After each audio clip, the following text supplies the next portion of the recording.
Enfin, je sais même pas quoi dire parce que c'est même pas que je m'y attendais pas. C'est que même de parler de s'y attendre, bon, je suis déjà hors, je suis déjà hors piste, quoi.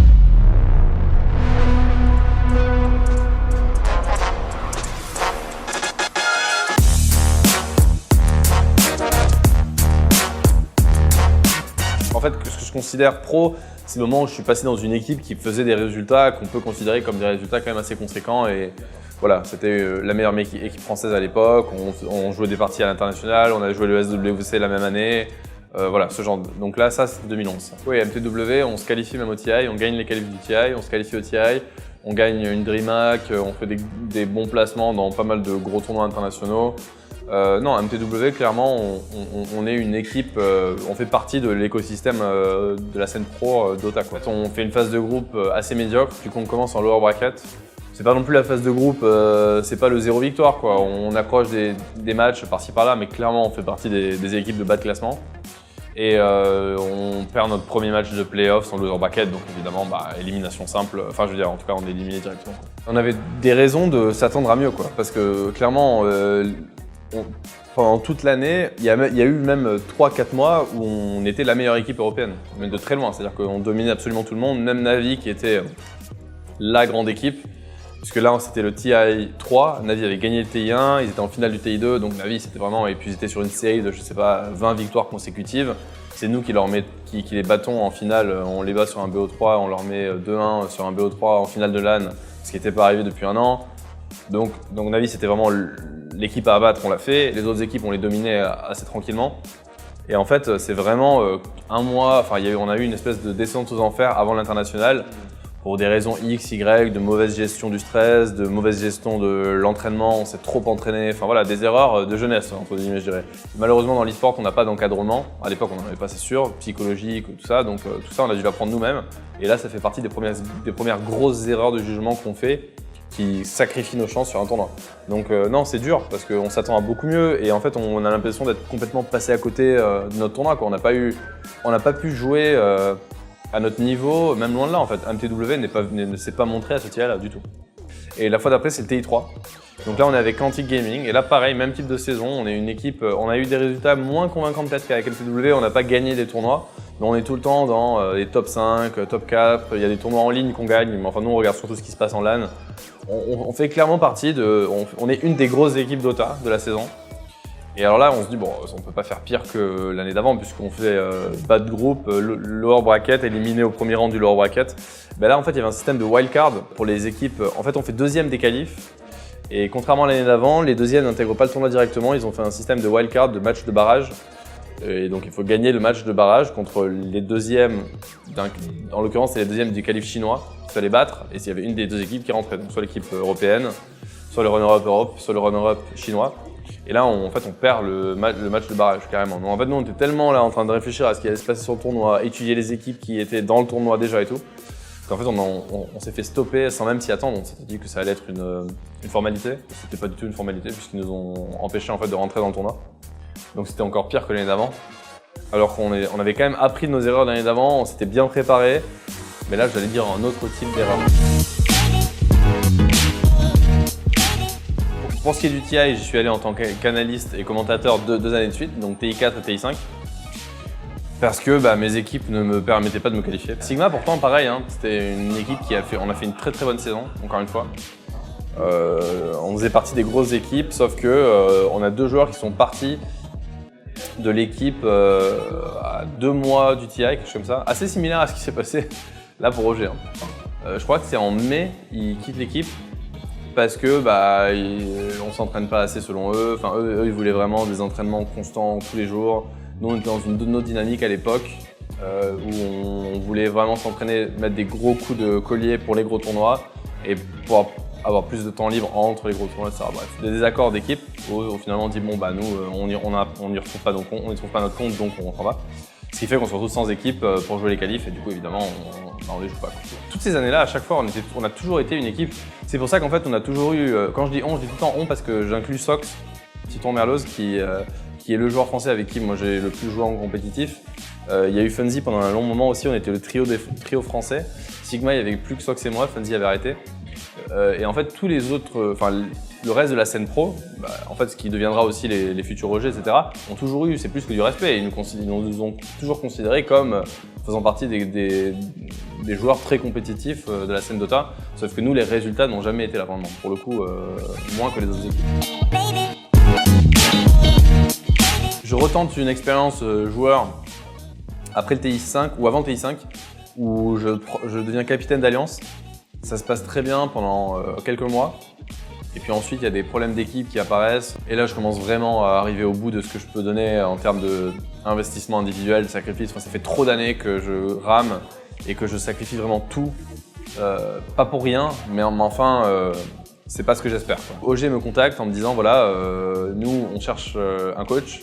Et évidemment, on a un immense respect pour toi en tant qu'ex-capitaine et compagnie. On sait que, enfin, on a entendu dire que tu ne comptais pas remonter une équipe ou rejoindre une équipe, donc est-ce que tu voudrais nous coacher? Et sur le moment, je dis non parce que je veux prendre de la distance avec Dota. Après, en y réfléchissant, je me dis au final, là, je suis dans une équipe, enfin, je pourrais prendre le coaching d'une équipe qui est déjà quand même accomplie parce qu'ils avaient gagné une majeure. Certes, ils traversaient une phase vraiment difficile. Ils avaient gagné la majeure de Francfort, ils s'étaient effondrés à celle de Shanghai et depuis, ils avaient des résultats vraiment plus qu'en demi-teinte. Mais enfin, c'est une équipe qui avait le potentiel et l'expérience de gagner des grands tournois, enfin, en tout cas, un grand tournoi, c'est déjà arrivé. Donc tous les problèmes que moi j'avais rencontrés à droite à gauche au cours de ma carrière, j'avais un moyen de les mettre de côté pour vraiment voir si ma compréhension du jeu et mon niveau à Dota tout simplement, pour vraiment le tester quoi. J'allais dire dans les plus hautes sphères du jeu quoi.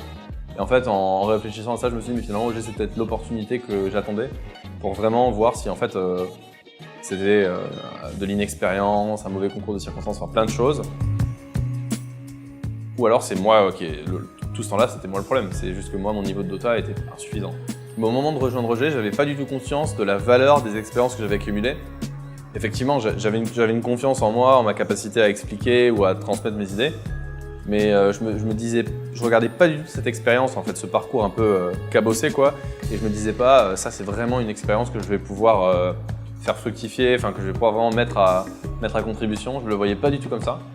Mais ça, je m'en suis rendu compte en fait assez rapidement, mais c'est arrivé après. Sur le moment, je me disais vraiment, ça va être l'occasion pour moi de vraiment tester mon niveau à Dota et voir si je suis au niveau de… C'était assez égocentré quand même comme décision de ma part. Évidemment, bon, j'étais admiratif du style de jeu d'OG, même s'il ne fonctionnait pas sur le moment. J'étais persuadé que c'était l'équipe, s'il fallait que je coach une équipe, c'était la bonne, c'était sûr dans ma tête, dans mon esprit. Mais surtout, je me suis dit, voilà, c'est le moment pour moi de me prouver une bonne fois pour toutes, soit Dota c'est pour moi ou soit c'est pas du tout pour moi en fait. En fait moi Dota ce qui me passionne vraiment c'est pas tant être joueur pour être joueur, c'est vraiment atteindre le plus haut niveau de ce qui peut se faire à Dota quoi. C'est de dire il n'y a pas une équipe que je vais regarder, je vais me dire non eux ce qu'ils font on peut pas les battre ou bien non c'est à la limite nous ok mais toutes les équipes quand je regarde du Dota je me dis tout le temps c'est pas mal mais en vrai avec ça s'il y avait ça qui était fait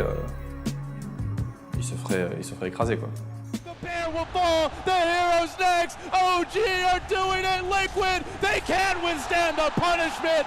OG are the Manila Major. Dès le moment que j'ai rejoint OG en tant que coach, on a gagné en fait toutes les majors auxquelles on a participé. On a gagné la majeure de Manille, puis ensuite on a gagné la majeure de Boston, puis la majeure de Kiev. Ensuite ils ont modifié le système des majors. Ça se passe très très bien et clairement l'équipe s'impose comme une des équipes. En tout cas pour cette saison-là. La saison 2016-2017, on était la meilleure équipe du monde, ça fait aucun doute.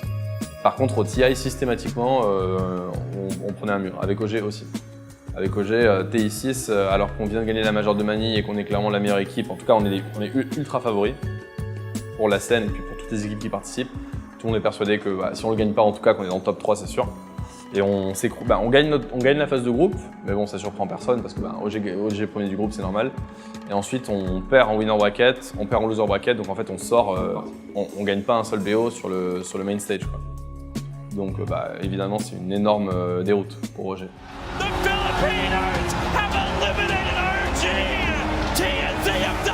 En l'occurrence, à ce TI-là, on a vraiment, je dirais que c'est le mental qui a pêché, le mental de l'équipe. On arrive vraiment en tant qu'ultra favori et c'est une position qui est quand même, enfin moi d'expérience, qui est quand même très délicate à assumer. Parce que, je veux dire, que les gens vous considèrent favori, en soi, ça vous avance pas à grand chose. Je veux dire, sur le moment, il faut jouer le match. À part de la pression, on sait que tout le monde attend à ce qu'on gagne. À part ça, ça apporte pas grand chose. On commence pas avec 10-0, on commence à 0-0 et puis il va falloir les éclater puisque tout le monde s'attend à ce qu'on les éclate. Sauf qu'en l'occurrence, les mecs en face, ils sont pas là pour rien, c'est une excellente équipe aussi, et eux sont là pour gagner. Même à la limite, ils ont un peu une étincelle en plus qui est de on va battre Roger. On le sentait que les équipes qui jouaient contre nous, c'était pas pareil que jouer contre une autre équipe. C'était là, c'est jouer contre Roger, donc ils donnent tout, parce qu'on est l'équipe à battre.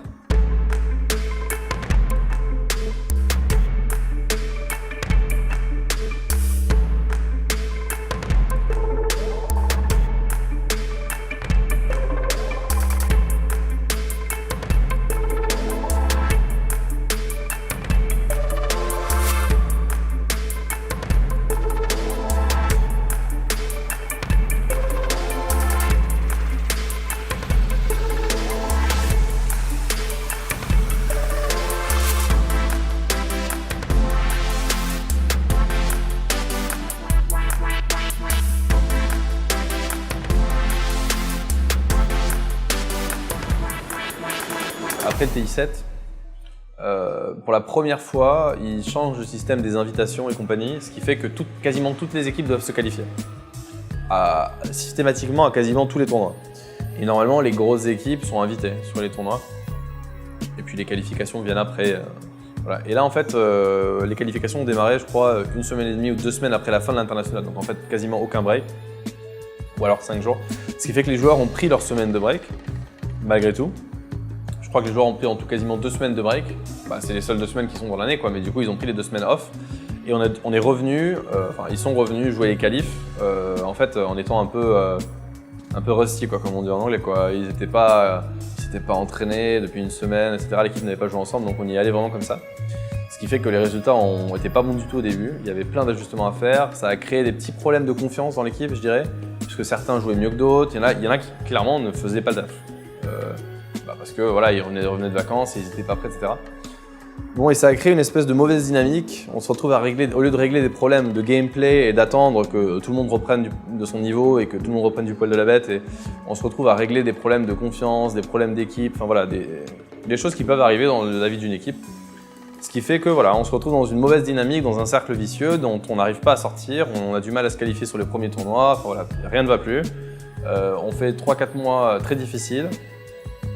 Il faut comprendre que cette saison aussi, il y a des tournois tout le temps, on est tout le temps sous pression. C'est-à-dire qu'il n'y a jamais 2 semaines où on peut se dire allez, on travaille 2 semaines et on se prépare pour le prochain tournoi. Non, c'est tout le temps qualif, tournoi, donc tout le temps des matchs à enjeu, des matchs sous pression, où on apprend moins finalement que si c'était strictement dans le but d'apprendre et de se préparer. Donc un début de saison très difficile. Vers décembre, janvier, on commence à faire des résultats corrects et là on replonge et on arrive vraiment à un point de rupture, je pense, pour certains joueurs qui finissent par perdre confiance carrément en leur coéquipier. On a été obligé de changer un joueur, résolution. Donc d'un commun accord, il a quitté l'équipe et nous, dans tous les cas, on voulait s'en séparer parce que ça ne fonctionnait pas du tout. On avait des problèmes de confiance et puis même des problèmes de gameplay, on ne s'accordait pas in-game. Et en fait, au moment où résolution s'en va, là moi je passe joueur. Je passe de coach à joueur.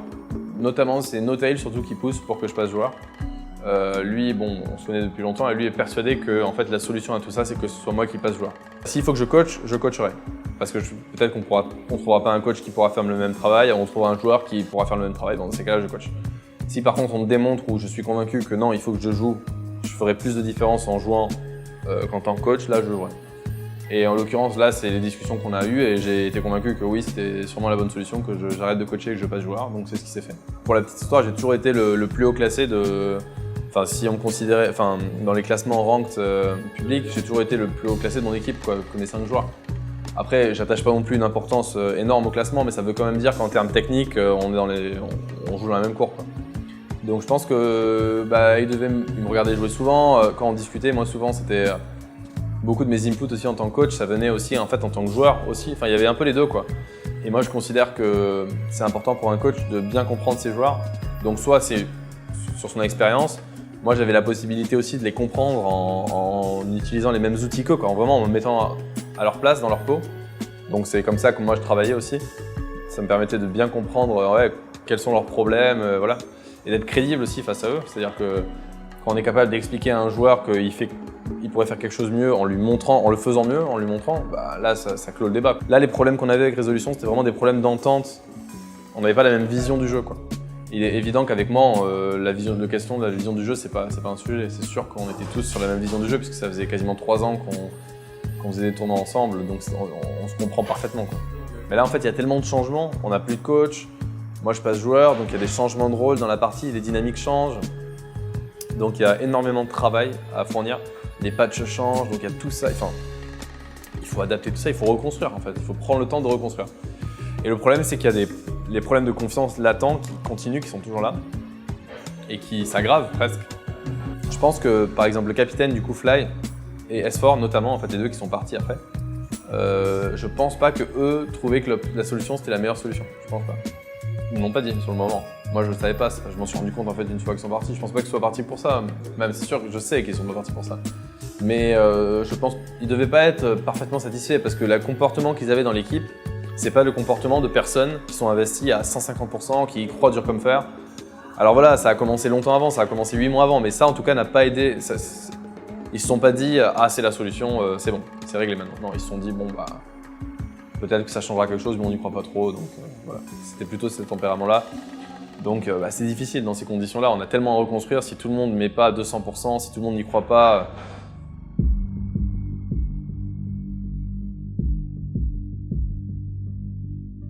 En fait, les gros problèmes qu'il y avait, c'était aussi par rapport à NoTail. Il y avait des vrais problèmes de confiance entre Fly et NoTail. Enfin, même c'est unilatéral. Fly ne faisait plus confiance à NoTail en tant que joueur. Mais ça c'était latent depuis un moment. Et bon, moi, j'étais complètement en désaccord par rapport à ça. Donc le fait que NoTail, lui, me fasse confiance, je suppose que ça va pas forcément aider Fly. Je sais, en fait, c'est difficile de savoir, mais il y avait une atmosphère où on sent ça respirait pas la confiance en les uns les autres. Pour moi, c'est un accès de faiblesse. C'est le fait, en fait, c'est voilà quand on perd, c'est normal hein, comme réaction. Moi, ça m'arrivait à l'époque, mais enfin, j'ai gagné en maturité depuis. C'est quand face à une défaite, comment faire? Accepter la défaite ou ne pas l'accepter? Ne pas l'accepter, ça veut dire trouver une excuse, trouver un bouc émissaire, trouver une excuse, voilà. C'est ne pas l'accepter. Ou alors il y a accepter la défaite et essayer vraiment d'aller chercher pourquoi. Il y a des joueurs qui n'y croyaient plus, d'autres qui continuaient d'y croire et d'autres qui n'y croyaient plus. En l'occurrence, Fly et S4 n'y croyaient plus et du coup, là, dès qu'ils ont eu l'occasion de... Enfin, je sais pas, je vais pas dire mais enfin, ils ont eu l'occasion de quitter l'équipe et ils l'ont fait sans demander leur reste, quoi. Ils ont eu une opportunité, S4 a eu une opportunité chez EG qu'il a saisi aussitôt. Donc ça, c'est à l'ESL Birmingham. Nous, on est au courant d'absolument rien. Et Fly, en apprenant qu'S4 part, demande à partir également, enfin essaye de rejoindre EG également. Il arrive à obtenir de rejoindre EG également, et donc Fly et S4 partent chez EG. Et là, on est la veille du plus gros tournoi de l'année, donc le Super Major qui a lieu en Chine. Nous, on apprend ça la veille, on a nos avions à 8 h du matin. Le lendemain, on apprend ça à 9 h du soir que Fly et S4 vont chez EG. Et du coup, on est à, je sais plus, mais enfin 2 semaines et demie maximum, 2 semaines peut-être des qualifs pour l'international. Et comme on a fait un changement de joueur plus tôt dans l'année, les règles du circuit Valve, c'est de dire s'il y a un changement de joueur hors du roster lock, enfin hors mercato, on va dire, l'équipe est obligée de passer par les Open Qualifiers. On est 3 sur 5, le capitaine est parti, et dans tous les cas, tous les joueurs sont des joueurs clés, 3 sur 5, dont le capitaine qui est parti. Le monde s'écroule autour de nous. Alors moi, du coup, ça me renvoie à Sigma directement. Encore que là, c'est Sigma puissance 1000. Où je me dis, c'est pas possible. En fait, c'est surréaliste. On comprend pas trop ce qui se passe. Il y a S4. Bon, S4, déjà, c'est déjà impossible à concevoir. Mais enfin, Fly, c'est encore autre chose. Fly, ça faisait partie vraiment de l'identité de l'équipe, quoi. Fly, il est là depuis le début. Il était là avant moi, Fly. Il est là depuis le début, ça a été le capitaine pendant tout ce temps. Moi, j'avais une relation très privilégiée avec lui en tant que coach capitaine. On a travaillé en tandem pendant toutes ces années. Il y a eu des moments où très difficiles qu'on a traversés ensemble. Enfin, c'était impensable pour moi. Alors, je n'ose même pas imaginer pour noter lui ce qu'il a vécu. Mais déjà pour moi, c'est une vraie souffrance, quoi. Au-delà même en fait, c'est d'abord une souffrance, je veux dire, de la vie de tous les jours, quoi. Après, il y a le côté, là, on n'a plus d'équipe à 2 semaines de qualif, donc qu'est-ce qu'on fait? On est sonné, quoi. On est sonné. On l'a pas vu venir du tout. Nous, on était dans une dynamique. C'est dur, certes, mais en même temps, pour vraiment arriver au plus haut niveau, on sait de quoi on parle, puisqu'on y était au plus haut niveau et on sait comment on y arrivait. c'est avec du travail, c'est justement ne pas se laisser affaiblir par des mauvais résultats, ne pas douter les uns dans les autres. Voilà. Et je veux dire, ils étaient là aussi. Donc peut-être que on était la locomotive, mais enfin c'est pas comme ça qu'on le voyait. Nous on se disait que c'était vraiment la philosophie de l'équipe. Donc c'était impossible. C'est ce qui a fait le succès de cette équipe. Donc bon, c'était impossible à concevoir. C'est quand même arrivé. Et il faut bien il faut se secouer et continuer de. Enfin voilà, surtout que là il y a du boulot quoi. Quelques dizaines de minutes, peut-être 1 heure est passée et on s'est rapidement dit, Jirax, Notail et moi, on va pas se laisser abattre et on va rebondir quoi. On va utiliser ça comme le plus gros challenge auquel on a eu à faire face dans nos carrières quoi. Alors, moi je suis tellement révolté par ce qui vient de se passer, je trouve ça tellement injuste, tellement désolant que non, moi je suis alors là je suis moi je regarde plus qu'un truc, c'est l'international et c'est hors de question que la fin de l'histoire soit ça. Il va falloir réécrire la fin de l'histoire. Là c'est hors de question que ça finisse comme ça. Ils viennent à Paris, Jirax et Notail, parce qu'on veut absolument, parce qu'on se dit qu'est-ce qu'on fait quoi. Évidemment on va pas en Chine jouer le Super Major parce qu'on est 3, donc ça c'est pas possible. Donc je leur dis de venir à Paris parce que je veux surtout pas que chacun rentre chez soi, l'un au Danemark, l'autre en Finlande, et puis parce que chacun va broyer du noir de son côté, enfin c'est pas bon, il faut qu'on se serre les coudes et qu'on soit là les uns pour les autres, et qu'on discute de qu'est-ce qu'on fait quoi. Donc ils viennent à Paris quelques jours, on est accueillis à Paris par Red Bull en toute urgence, et du coup là on commence à reconstruire l'équipe, on regarde les replays, etc. On décide les joueurs qu'on veut recruter, on les contacte, ils acceptent, Anna et Thompson acceptent, et là on part tous dans notre training center à Berlin. Et là, c'est parti pour 15 jours d'entraînement intensif, non-stop. Entraînement, c'est plus que de l'entraînement, c'est apprendre à se connaître, apprendre à s'apprivoiser, construire une dynamique d'équipe. Voilà. Mais Notail et moi, là, on est vraiment. On sait où on va, on sait ce qu'on veut faire. Parce que le départ de Fly S4, ça met quand même une fin à toute une période de doute, de manque de confiance les uns en les autres. Enfin voilà, d'une espèce d'atmosphère malsaine qui nous a vraiment, vraiment rongé, quoi. Donc là, on se dit, ok, ça a fait mal, mais on a amputé le membre malade, entre guillemets, là ça va mieux. Certes, il faut tout reconstruire, on part de 0, même de moins 1000, mais c'est pas grave, au moins, il y a de l'espoir de nouveau, quoi. Thompson, j'avais beaucoup joué avec et contre lui, c'est un joueur, lui, qui faisait ses 10 parties publiques tous les jours, voilà, donc je l'avais vu et revu. Et je m'étais toujours dit que c'était un joueur qui avait un style de jeu unique, et généralement, moi, ça attire mon œil parce que je suis vraiment passionné de Dota, donc j'ai beaucoup de respect pour les joueurs qui ont une approche du jeu qui est vraiment différente. Enfin, voilà, je me dis, tout le monde joue pour gagner, mais il y a des joueurs qui font quelque chose juste parce qu'ils y croient en fait. Ils se disent pas, je joue le héros le plus méta en ce moment. Non, ils se disent, ok, moi je crois en ça. Et voilà, il a attiré mon attention et du coup j'avais beaucoup regardé ses streams, ses replays, etc. C'était même une source d'inspiration pour quand j'étais passé joueur. Donc pour moi, le nom est arrivé tout de suite où je me suis dit c'est l'occasion de donner sa chance à Thompson parce que moi j'étais persuadé que c'était un joueur avec un potentiel incroyable et en fait personne ne comprenait à quel point il était bon, quoi. Ce qu'on se dit en équipe, c'est que ça va être dur. Là, on est parti mais en même temps, on a commencé vraiment au plus bas. Donc il n'y a plus qu'une direction maintenant, c'est vers le haut, quoi. Ça a fonctionné très bien dès le début. On a senti non seulement une bonne cohésion, une bonne dynamique, mais surtout on prenait vraiment du plaisir à jouer ensemble. Ce qui faisait vraiment opposition à ce qui s'était passé sur les derniers mois. Donc c'était plus juste du boulot, quoi. C'était vraiment, enfin, on se reconnecte avec ce qui nous a fait aimer ce jeu, aimer Dota et aimer le Dota à haut niveau. Et ensuite on a un long bootcamp du TI. Pendant les qualifs, on n'a pas joué les équipes du TI parce que les équipes du TI, elles ont joué le Super Major auquel nous on n'était pas, pendant lequel on s'entraînait. Et elles ont pris 2 ou 3 semaines de repos avant le fameux un mois d'entraînement, 1 mois de TI, les 2 mois les plus intensifs de l'année. Et là, le bootcamp pour le TI commence et là, on joue vraiment les grosses cylindrées, quoi. Là, on joue les favoris pour le TI, enfin vraiment toutes les équipes. On a tout de suite compris qu'on avait un niveau qui était très acceptable. On dominait certaines équipes, contre d'autres équipes c'était plus dur, mais enfin voilà, on sentait que non, le potentiel, il va plus loin que dominer les qualifs. Donc ça nous a donné beaucoup d'espoir, on a travaillé énormément sur la même état d'esprit qu'avant les qualifs et pendant les qualifs.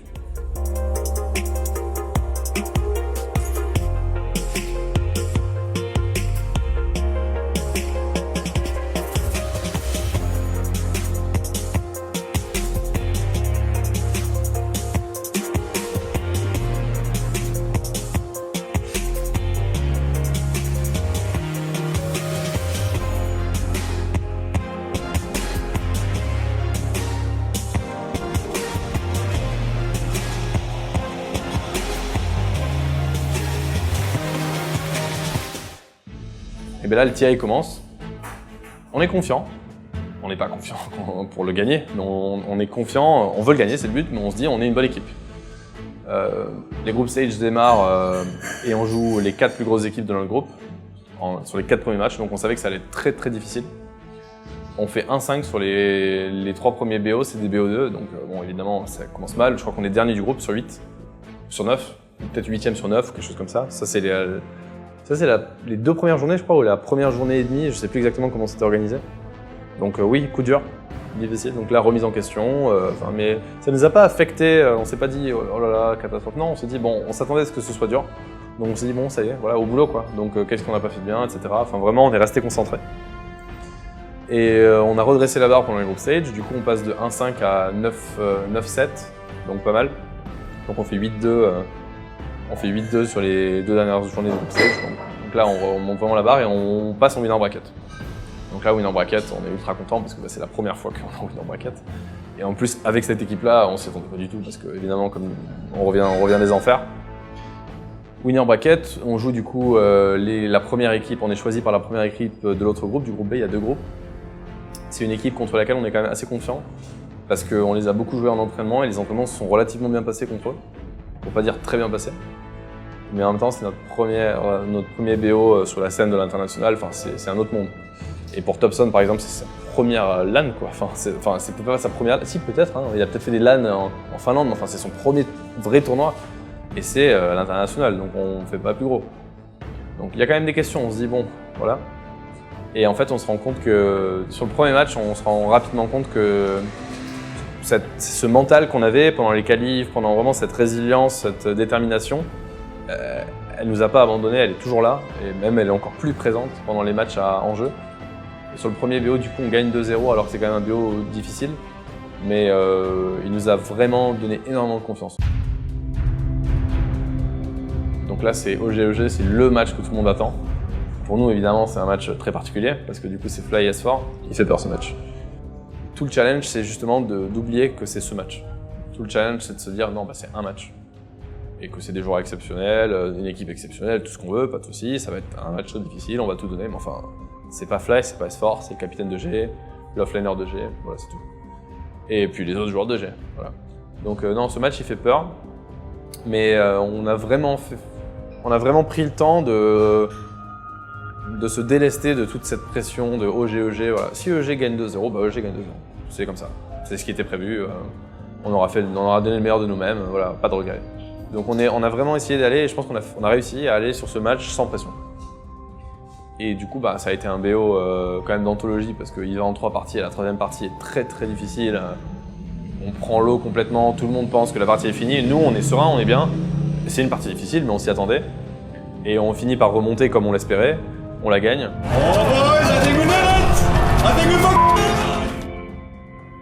Voilà, on vient de battre G2-1, on vient de les envoyer en lower bracket. On sort des voûtes, on va leur serrer la main. Bah, y a rien à dire quoi. Enfin, moi, c'est un moment dont je me rappelle toute ma vie quoi. C'est bon. Enfin, il n'y a pas besoin de parler quoi. C'est voilà. Bah, ce regard, il veut tout dire. C'est bon. Voilà quoi. Bonne chance en lower bracket.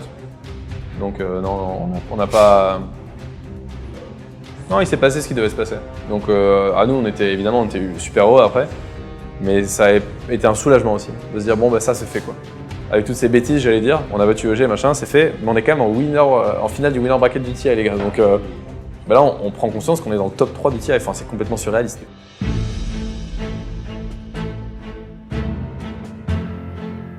LGD, c'est vraiment la powerhouse chinoise. Et les Chinois, ils sont quand même réputés pour la pression, c'est pas un sujet quoi, pour eux. Tout le monde les attendait au TI. Jusque-là, ils ont prouvé. Juste avant, ils éliminent Liquid 2-0. Enfin, pardon, ils envoient en lower bracket Liquid 2-0, mais c'est vraiment. Ils leur ont mis deux raclés, il faut dire ce qu'il y a. C'est vraiment 2 matchs, 15 minutes et 20 minutes. Enfin, c'est vraiment. Ils les dominent complètement. Et Liquid, c'est les défendants du titre. Tout le monde attend Liquid comme étant une des grosses équipes, sinon la grosse équipe du TI. Là, LGD dit non, il n'y a pas de Liquid, c'est notre TI. Quoi. Donc, nous, on joue LGD. Et pareil, on y va sans trop de pression. Hein. Franchement, on est bien. On vient de battre G, on se sent bien. Surtout, on profite. C'est un TI exceptionnel pour nous. On est vraiment bien, quoi. Enfin, toutes les games qu'on joue, on prend du plaisir.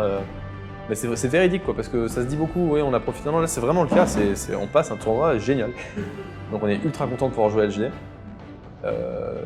On les bat sur la première manche, donc là on se dit bah en fait ils sont pas si imprenables que ça, puisque c'était plutôt, j'allais pas dire facile, mais enfin clairement on est au niveau quoi. Et la deuxième on la perd, ils font une partie exceptionnelle, on la perd, on fait tout ce qu'on peut mais on n'y arrive pas. Et la troisième, même type que j'ai, c'est une game haletante. En fait, ils sont en train de finir la partie. Ils sont en train de nous trône. Sauf que nous, encore une fois, on est confiants, on est peut-être pas réaliste, mais enfin, on se dit, ça passera jamais. Qu'est-ce qu'ils sont en train de faire? Il faut que Gérard. Oh, Gérard, le soir, le Gérard, c'est sûr, Gérard, et nous on se dit que voilà, donc ça a fini sur un rush trône, enfin pas un rush trône, enfin ils sont en train de nous trône, on contre leur attaque et on finit la partie sur la même action. Donc pour tout le monde c'est voilà, un move exceptionnel et compagnie. Mais du coup ouais, là on bat LGD, là on se dit bah on est en finale de l'international. Bah, du coup ils sortent EG en finale loser bracket, je me rappelle on regardait le match, ça m'a pas déplu, ça m'a pas déplu. Et ils reviennent en grande finale. Mais là en fait ce qui est superbe c'est que BO5 c'est vraiment un format pour Dota qui est vraiment bien, enfin on sait qu'on va aller au bout des choses quoi. C'est que la meilleure équipe va gagner, c'est sûr. Enfin voilà, même en termes de draft, en termes de tout. Toutes les équipes vont abattre toutes les cartes qu'elles ont quoi. Donc là, on est ravis de pouvoir jouer une finale. On gagne la première manche, pareil, de nouveau, d'une manière assez convaincante, donc on est très bien. Mais on baisse pas la garde pour autant et on l'a bien fait, parce que si on l'avait baissé, ça aurait été encore pire. Ils gagnent la deuxième et la troisième de manière ultra convaincante. Et là, on est un peu dans le trou quand même. C'est dur parce que ils viennent de nous dominer sur 2 manches de suite, on n'a plus le droit à l'erreur, ils n'en ont plus qu'une à gagner. Ils ont 2 cartouches pour en gagner une. Tous les compteurs sont en rouge quoi, en gros. Mais on arrive à rebondir mentalement encore une fois. Partie ultra difficile. Pareil, on fait un de ces fameux comebacks qui ont du coup marqué le run de OG au tiré quoi. On comeback, pareil encore une fois des enfers pendant cette partie-là. Et on finit par la gagner, et là c'est la première fois depuis 5 ans qu'il va y avoir une 5e game en finale de l'international. Du coup on prend nos héros vraiment de cœur sur la 5e. On s'est même pas dit, en fait on s'est dit qu'on perde ou qu'on gagne, avec quoi on a envie de gagner ou de perdre. Enfin évidemment on n'a pas envie de perdre, mais enfin avec quoi ce sera quoi. Si on doit sortir, on sort avec quoi. Et gagnant ou perdant. Et du coup on a vraiment pris ce qu'on avait envie de jouer. Du coup on l'a payé cher en début de partie parce que c'est pas du tout méta quoi. Donc on prend l'eau sur quasiment toutes les lanes. Encore une fois, c'est une partie ultra difficile. Je pense que le score c'est 20-4 ou 20-2, je sais plus. Enfin, c'est une catastrophe. Mais nous, on le ressent pas comme ça. On cravache. On sent quand même que c'est chaud là. Là, c'est chaud. C'est la game 5, c'est chaud. Mais ça va. On tient le coup et on finit par remonter. Et en fait, dès le moment qu'on a commencé à remonter, on a senti que eux se sont effondrés mentalement, mais vraiment. On va aller chercher Maybe, le Silencer qui donne l'information. Maybe qui va torrent, qui va bateau, Notel qui va se coincer dans le torrent, Notel qui va prendre bateau, Maybe qui va être buff, pas de global, le global qui arrive maintenant. Le Silencer qui va mettre un bon petit coup de silence sur Anna. Pour l'instant en bas c'est Maybe. Et Maybe qui va terminer Notel. 1 pour 1 pour l'instant, perdu Silencer, perte. L'artiste prophète, mais il est toujours en vision, le Atos avec Chalice qui est en train d'arriver. Le bateau de Jirax, allez Anna va dans le bateau, le RP qui a été posé par Fuckyman avec derrière l'éco-slam de F1, Chalice qui risque de tomber en échange, allez les bolasses, allez Anna. Oui, c'est ça. Allez le comeback là. Il va mourir je pense de la course, non il meurt pas. Je pense qu'ils se sont dit, ah non c'est pas vrai, pas encore, ils vont pas revenir, c'est pas possible et tout. On a senti vraiment que là on les perdait quoi. Et quand nous on a senti ça, on se sentait vraiment plus que bien, on s'est dit bon là, ils y sont plus du tout quoi. Il y en a tout envie du côté de PSLGD, ils sentent la victoire qui leur tendent les bras, ils sentent le T8, la troll qui tombe, OG qui gagne, T8.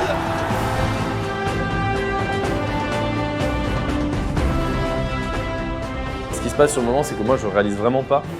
Et du coup j'ai Anna qui a à peine 19 ans, qui doit me prendre comme ça par les épaules et qui me dit non mais Seb c'est réel, on vient de gagner l'international parce qu'eux ils sont levés, ils se prennent dans les bras et machin. Et moi je suis assis sur mon siège, je pense que je suis encore en train de me dire ils ont du buyback ou bien, enfin je sais pas, dans ma tête, je sais pas ce qui se passe mais je suis pas là quoi. Et donc du coup ils me secouent et ils me disent Seb on a gagné. Et là je commence à me dire ok bon il faut y aller quoi. Du coup là je vais sur scène, après en fait c'est en regardant les images, il y avait des artifices partout mais je me rappelle pas sur le moment. Non, moi je suis sonné complètement. En fait, j'ai pas du tout pensé à cette éventualité. J'étais pas prêt quoi.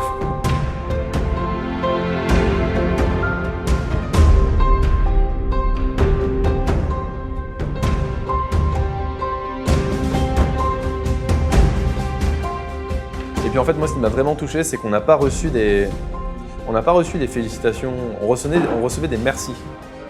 Et ça veut dire autre chose quand même. Ça veut dire qu'on a réussi à transmettre quelque chose, enfin en tout cas qu'il y a eu une communion entre les gens qui regardaient, qui soient des fans ou pas. Hein. Il s'est passé quelque chose quoi, pendant ce tournoi. Et rien que pour ça, c'était une expérience mais incroyable. Il y a eu un engouement autour de notre run au TI et de la victoire en France que moi je n'attendais même pas parce que je m'étais toujours dit que Dota c'était un peu au point mort alors que c'était dommage, etc. Mais là clairement, je pensais pas qu'en fait c'est pas du tout au point mort. Soyez-en fiers, partagez-le, enfin, ce jeu a tellement apporté et il a tellement apporté par exemple pendant ce TI que c'est dommage qu'il n'ait pas plus d'exposition. Donc allez-y. De toute façon, dans tous les cas, ça va se faire. Enfin, c'est en train de se faire. Je sens il y a un engouement incroyable autour de Dota et tant mieux. Donc rien que pour ça, merci et continuez de faire vivre le jeu et qu'on puisse tous continuer de profiter de cette passion qu'on a pour ce jeu-là.